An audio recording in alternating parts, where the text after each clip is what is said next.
परमाणु संरचना के लेक्चर 3 में आप सभी का हार्दिक स्वागत है। आज का जो हमारा विषय रहेगा वो बोर सोमरफेल्ड सिद्धांत, डी ब्रोगली सिद्धांत और डी ब्रोगली सिद्धांत का सत्यापन। सबसे पहले हम शुरू करेंगे बोर सोमरफेल्ड सिद्धांत। इसको समझने के लिए हमारे जो लेक्चर सेकंड था उसके अंदर हमने बोर का सिद्धांत पढ़ा था और उसकी कमियां पढ़ी थी। तो बोर की जो कमियां थी उसमें एक कमी यह थी कि वो स्पेक्ट्रम की एक रेखा का कई रेखाओं में विभक्त हो जाना, या फिर हम कह सकते हैं कि स्पेक्ट्रम की एक रेखा को जब स्पेक्ट्रोग्राफ में देखा गया तो एक रेखा कई रेखाओं में विभक्त दिखाई दी। तो ये इतनी सारी जो रेखाएं हैं जो हमें प्राप्त हुई, एक रेखा का कई रेखाओं में विभक्त हो जाना, ऐसा क्यों होता है यह बोर नहीं समझा पाया। तो इसी कमी को पूरा करने के लिए सोमरफेल्ड ने अपना सिद्धांत दिया। तो हम यह कह सकते हैं कि सोमरफेल्ड का जो सिद्धांत है वो परमाणु की सूक्ष्म संरचना को समझाने के लिए दिया गया है। सोमरफेल्ड के अनुसार नाभिक के चारों ओर इलेक्ट्रॉन वृत्ताकार कक्षाओं के साथ साथ दीर्घ वृत्ताकार कक्षाओं में भी भ्रमण करता है। सोमरफेल्ड ने अपने सिद्धांत में मुख्य क्वांटम संख्या तथा दिगंशीय क्वांटम संख्या दोनों का प्रयोग किया परमाणु की सूक्ष्म संरचना को समझाने के लिए। मुख्य क्वांटम संख्या n द्वारा प्रदर्शित की जाती है, जो कि लेंथ ऑफ मेजर एक्सिस या फिर मुख्य अक्ष की लंबाई को प्रदर्शित करता है। k दिगंशीय क्वांटम संख्या है जिसको k द्वारा प्रदर्शित किया गया है, और यह लेंथ ऑफ माइनर एक्सिस या फिर लघु अक्ष की लंबाई को प्रदर्शित करता है। तो इसे समझने के लिए आप इस चित्र को देखें। इस चित्र में आप देखेंगे कि एक तो वृत्ताकार कक्षा है जिसे हमने बी कहा है, यह बोर का ऊर्जा कोश है, और जो दीर्घ वृत्ताकार है यह सोमरफेल्ड का ऊर्जा कोश है। तो अगर हम n बराबर 3 की बात कर रहे हैं, अगर समझने के लिए हम करें n बराबर अगर हम 3 की बात कर रहे हैं तो यह जो ऊर्जा कोश है ये 3 से मिलकर बना हुआ है, एक ऊर्जा 1, 2 और 3 से। इसमें जो थर्ड या तीसरा ऊर्जा स्तर जो है, ऊर्जा कोश जो है वो बोर का होगा, और 1 और 2 जो होंगे वो सोमरफेल्ड के होंगे।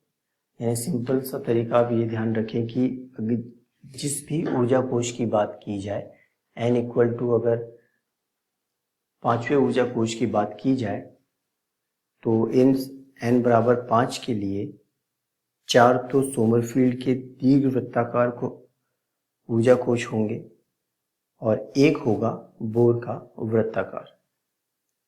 अब यहीं से हमारा उत्तर आ जाता है कि जिसे बोर नहीं समझा पाया था कि स्पेक्ट्रम की एक रेखा कई रेखाओं में विभक्त क्यों दिखाई देती है। तो अब आप देखें कि इसे समझने के लिए जब इलेक्ट्रॉन का संक्रमण वृत्ताकार कक्षा से दीर्घ वृत्ताकार कक्षा की तरफ होगा तो इस संक्रमण के कारण जो लाइंस बनती हैं, जो स्पेक्ट्रम की जो एक रेखा कई रेखाओं में विभक्त हो जाती है, वो इस संक्रमण की वजह से होती है।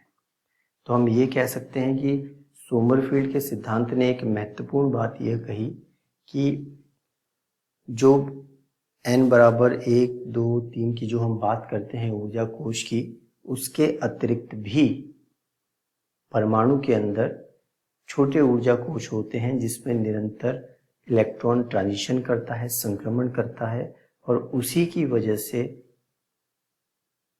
जो हाइड्रोजन स्पेक्ट्रम की एक लाइन जो कई लाइंस में विभक्त दिखाई दी थी वो इन्हीं ट्रांजिशन की वजह से, इन्हीं संक्रमण की वजह से दिखाई देती है। तो जो बोर की एक कमी थी उसे सोमरफेल्ड ने समझाने की कोशिश करी, लेकिन सोमरफेल्ड का सिद्धांत भी फेल हो गया क्योंकि इसकी भी अपनी कमियां बहुत सारी रही। क्योंकि जो बोर की कमी थी वो सारी की सारी कमी इसमें है, क्योंकि एक इलेक्ट्रॉन वाले परमाणु के लिए ही लग रहा है। एक इम्पॉर्टेंट बात ये थी कि इनके द्वारा जो दिगंशी क्वांटम संख्या का मान निकाला गया और प्रायोगिक रूप से जो दिगंशी क्वांटम संख्या का मान निकाला गया वो दोनों भिन्न आए। तो आगे जाकर के जो इन्होंने दिगंशी क्वांटम संख्या को k द्वारा प्रदर्शित किया था, आगे जाकर के उसे l द्वारा प्रदर्शित किया गया और जिसका मान 0 से लेकर के n-1 के मध्य हो सकता है। फॉर एग्जाम्पल अगर हम n इक्वल टू अगर हम 3 की बात करें तो l का मान 0 से लेकर के n-1 तक होगा। इसका मतलब ये कि अगर हम n बराबर 3 की बात करें तो l का मान, जिसे आगे जाकर के दिगंशी क्वांटम संख्या कहा गया, इसका मान 0 से लेकर के n-1 के मध्य हो सकता है। तो इसका मतलब ये कि n बराबर 3 के लिए l का मान जो होगा वो 0, 1 एंड 2 होगा। तो ये भी एक कमी रही कि सैद्धांतिक मान और प्रायोगिक मान दिगंशी क्वांटम संख्या का अलग आया। एक अगली कमी यह भी रही, उन्होंने ये तो बता दिया कि स्पेक्ट्रम की एक रेखा कई रेखाओं में विभक्त क्यों दिखाई देती है, लेकिन सोमरफील्ड ने यह बिल्कुल नहीं बताया कि कुल संख्या कितनी होगी।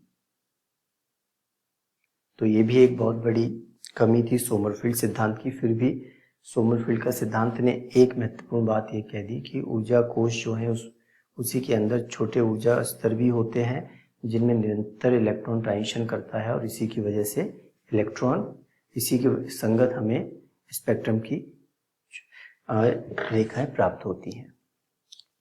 नेक्स्ट आप देखें, इसके बाद आता है हमारा डी ब्रोगली सिद्धांत या फिर द ब्रोगली सिद्धांत। इस सिद्धांत को समझने के लिए पहली बात तो ये सिद्धांत दिया क्यों गया, क्योंकि बोर की बात करें चाहे सोमरफील्ड की बात करें, इन दोनों में से कहीं पर भी इन दोनों ने अपने फॉर्मूले में, अपने सिद्धांत में बात इलेक्ट्रॉन की करी है, लेकिन कहीं पर भी इलेक्ट्रॉन की तरंग प्रकृति का जिक्र नहीं किया। तो हमें पता होना चाहिए क्या द्वैत प्रकृति क्या होती है, डुअल नेचर क्या होता है। डी ब्रोगली ने कहा कि जिस प्रकार तरंगों की तरंग प्रकृति होती है तथा उसी के साथ कण प्रकृति भी होती है, इसी प्रकार पदार्थ की भी तरंग प्रकृति भी होगी और कण प्रकृति भी होगी, अर्थात द्वैत प्रकृति होगी। इलेक्ट्रॉन, क्योंकि हम इलेक्ट्रॉन की बात कर रहे हैं, इलेक्ट्रॉन एक कण है क्योंकि इसका द्रव्यमान है। द्रव्यमान कितना होता है 9.1 इंटू 10⁻⁻³ किलोग्राम। तो इलेक्ट्रॉन क्योंकि एक कण है, तो डी ब्रोगली के अनुसार इस इलेक्ट्रॉन क्योंकि यह कण है तो कण प्रकृति तो है ही, साथ के साथ इसमें तरंग प्रकृति भी होगी। तो डी ब्रोगली सिद्धांत ने क्या कहा, उन्होंने दो समीकरण को जोड़ा, बराबर किया। एक तो था आइंस्टीन का एनर्जी मास रिलेशन E=mc² और दूसरा था जो हमने हमारे पहले लेक्चर में पढ़ा था प्लांक का सिद्धांत E=hν, जिसे हमने E=hc/λ द्वारा भी वो फॉर्मूला हमने निकाला था। तो द्वैत प्रकृति का मतलब यही है कि कण प्रकृति के साथ तरंग प्रकृति भी होगी और तरंग प्रकृति के साथ कण प्रकृति भी होगी, यानी इलेक्ट्रॉन की भी तरंग प्रकृति और कण प्रकृति दोनों होगी। क्योंकि आपने अभी तक जितना भी पढ़ा है उसमें m यानी द्रव्यमान और तरंग दैर्ध्य दोनों एक ही फॉर्मूले में अभी तक नहीं पढ़े। प्लांक का पढ़ा तो E=hc/λ पढ़ा। अगर आइंस्टीन की बात करें तो E=mc², यानी m अलग फॉर्मूले में है और लैम्डा अलग फॉर्मूले में है। तो इन दोनों फॉर्मूले का इस्तेमाल करते हुए डी ब्रोगली ने एक नया समीकरण दिया जिसे हम डी ब्रोगली समीकरण के नाम से जानते हैं। देखिए इसका कैलकुलेशन कैसे होता है।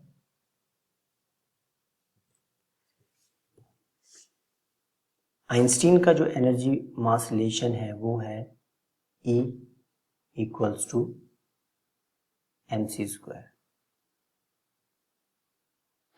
इसे हमने इक्वेशन नंबर 1 नाम दे दिया।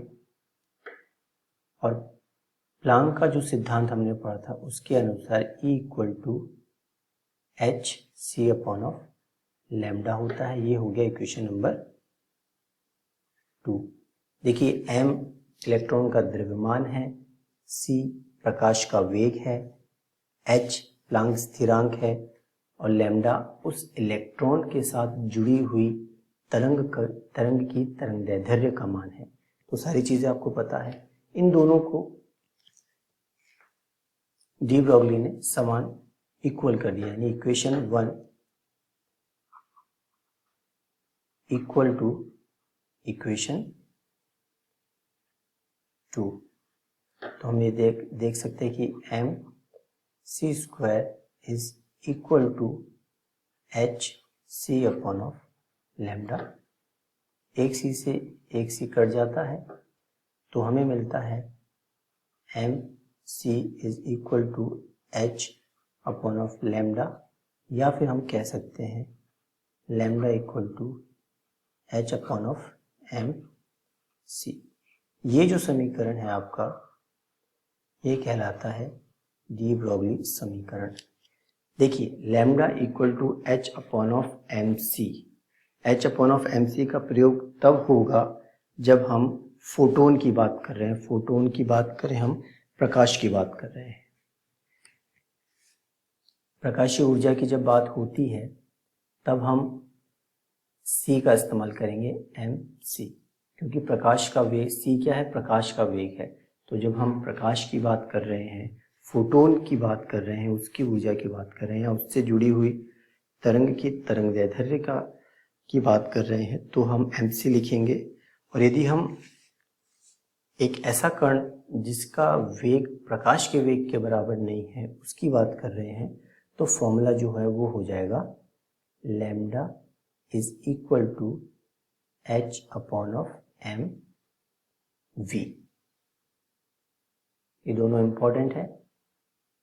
अब आप देखिए कि ये जो दोनों फॉर्मूले हैं उसमें तरंगदैर्ध्य और m यानी द्रव्यमान, m द्रव्यमान है जो कण प्रकृति को प्रदर्शित करता है और जो लैम्डा है वो तरंग प्रकृति को प्रदर्शित करता है। तो इस फॉर्मूले में यदि किसी कण का द्रव्यमान आपको दे दिया जाए और उसका वेग यदि आपको दे दिया जाए तो आप उस कण के साथ जुड़ी तरंग की तरंगदैर्ध्य का मान ज्ञात कर सकते हैं।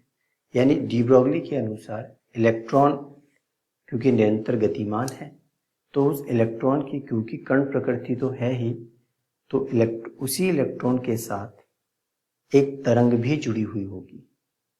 तो उसके लिए जो फॉर्मूला है वो lambda equal to h upon of M V या फिर lambda equal to h upon of M C. यहाँ पर देखिए h स्थिरांक है, आपको पता है उसका मान कितना है। m या v आपको दिया जा सकता है, कुछ भी दे करके कुछ भी वैल्यू आपसे पूछी जा सकती है। इस फॉर्मूले को थोड़ा सा और अगर हम बेहतर करें तो एम वी जो होता है उसे हम संवेग कहते हैं। तो फॉर्मूला ये भी हो सकता है lambda is equal to h upon of lambda is equal to p हो जाएगा, क्योंकि एम वी को हम संवेग भी कहते हैं। तो 3 फॉर्मूले हैं। आप ध्यान रखें कि अगर प्रकाश की बात हो रही है तो c का इस्तेमाल होगा, अगर किसी कण की बात हो रही है जिसका वेग प्रकाश के वेग के बराबर नहीं होता तो lambda equal to h upon of M भी इस्तेमाल होगा, या फिर lambda equal to h upon of p भी इस्तेमाल हो सकता है। कोई भी वैल्यूज दे करके आपको कोई भी वैल्यूज पूछी जा सकती है। नेक्स्ट देखिए आप डी ब्रॉगली समीकरण के महत्व। देखिए महत्व इंपॉर्टेंट इसलिए है कि आपने इस जो फॉर्मूला है उससे एक चीज तो क्लियर हो गई कि lambda is inversely proportional to m, अर्थात जो तरंगदैर्ध्य है वो द्रव्यमान के व्युत्क्रमानुपाती है, अर्थात द्रव्यमान जितना अधिक होगा तरंगदैर्ध्य उतनी ही कम होगी।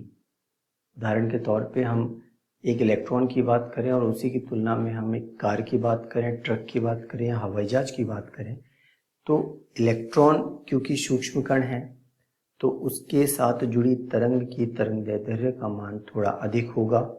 और उसी अगर हम किसी हवाई जहाज की बात करें तो क्योंकि हवाई जहाज या फिर ट्रक या फिर बस का द्रव्यमान बहुत अधिक है तो उसके साथ जुड़ी तरंग की तरंगदैर्ध्य का मान बहुत कम होगा। तो अगर हम दैनिक जीवन की बात करें, हमारे